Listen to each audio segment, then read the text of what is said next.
Okay, our first match.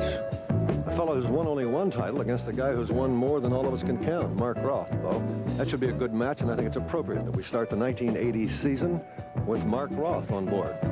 Well, to set the stage, David, is we can look for some big scores today. This pair has always yielded big scores. The last perfect game rolled on ABC was rolled on this pair by Jim Steppich in 1974, and we can expect somebody to threaten that today.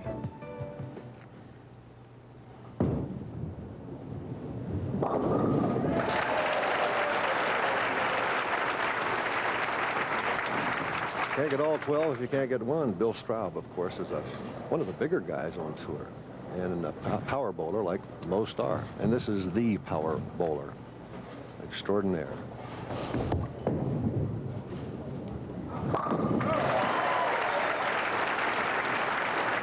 Mark Roth.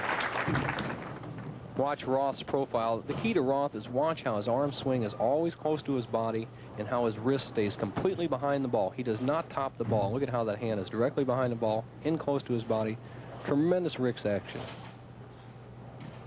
Curiously enough, last night he wasn't feeling well. He said he got a kink in his side, bowling against you sometime yesterday, I guess. Lots of pin action. Mark Roth starts off in a double. Well, apparently it's gone today, Dave, but that's the kind of strikes the power player needs. When you have the tremendously powerful ball like these 5 players today, the percentage is in the light hit to mix these light pins up. The high hit, they can often get split trouble. So the ideal is to keep it thin and watch them spin.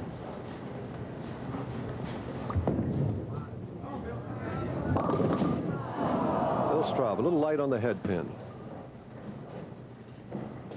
Big guy Bill Straub. Notice how he holds it up very high, but takes it away very gingerly. Nice and easy, so he doesn't build up too much speed with that big body and long arc. Once again, his wrist is caught completely at the top swing. Look at that, tremendous power. Rotates completely around the ball. Counterclockwise rotation. Not a very good way to start. Down 22 pins quickly to Mark Roth. The difference over the last couple of years, Dave, that the contemporary players have been dominating the tour with the big power ball has been the spare-making ability. Marshall Holman, Mark Roth, the 2 #1 top crankers or power players, seem to be very good spare shooters on top of it. And I think that's what makes the difference in these matches.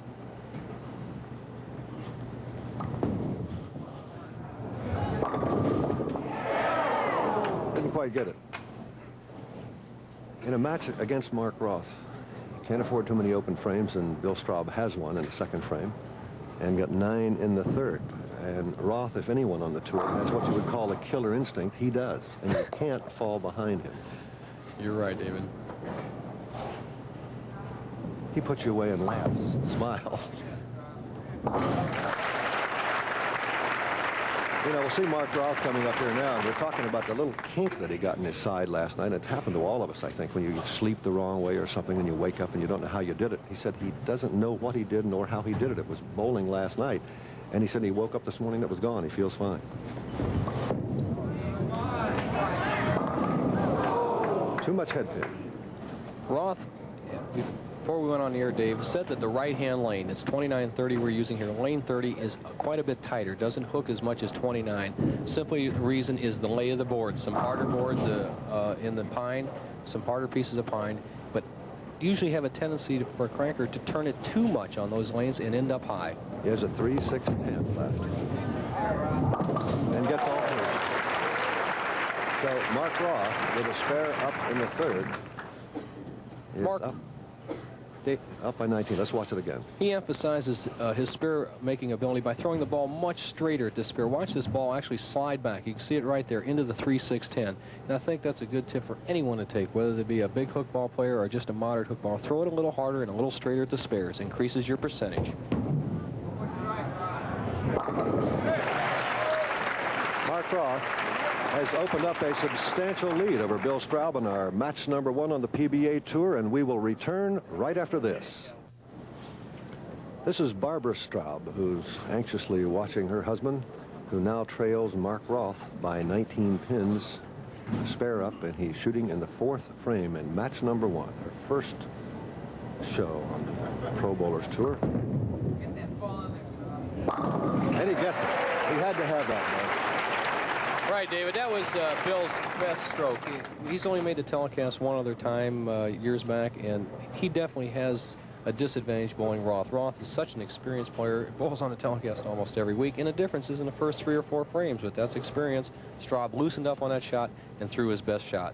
He can reduce Roth's lead to 9 pins with a double.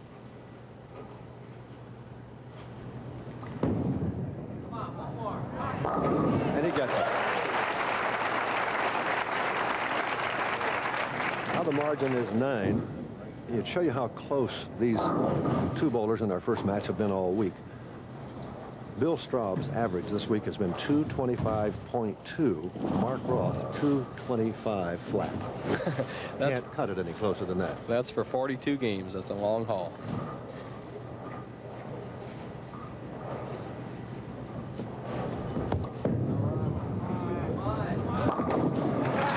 That one was there. That's a double for Mark Roth, and he responds to the challenge. Back up by 19. Dave, it's truly amazing how these pros today, the younger players, have developed such a power-packed ball. And the reason is that today's conditions are more even across the lane. They don't have as many worn spots, so you can hook the ball more on the lane without the fear of it jumping, and they're definitely taking advantage of it. Roth, one of the best, has a 19-pin lead, can extend to 29 with a turkey. He leaves the 10. Didn't catch it all on the upswing.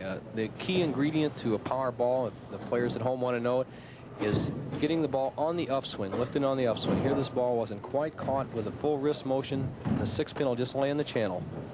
That's what we call the weak 10, not to be confused with the old solid 10 that goes right around the top. Yeah, this one he didn't deserve. The other one he would deserve and wouldn't expect to get it, and he didn't get this. Cross lane just was careless, strictly careless. He throws the ball very straight cross lane. That time he just threw it right at the channel. Just a mental error by Mark Roth. Left the door wide open for Straub. He can take the lead for the first time in a match with another strike. Notice that he had a 300 game earlier this week, and we had a lot of them this week. I think 7 in the tournament this week. Straub's in the lead, Dave.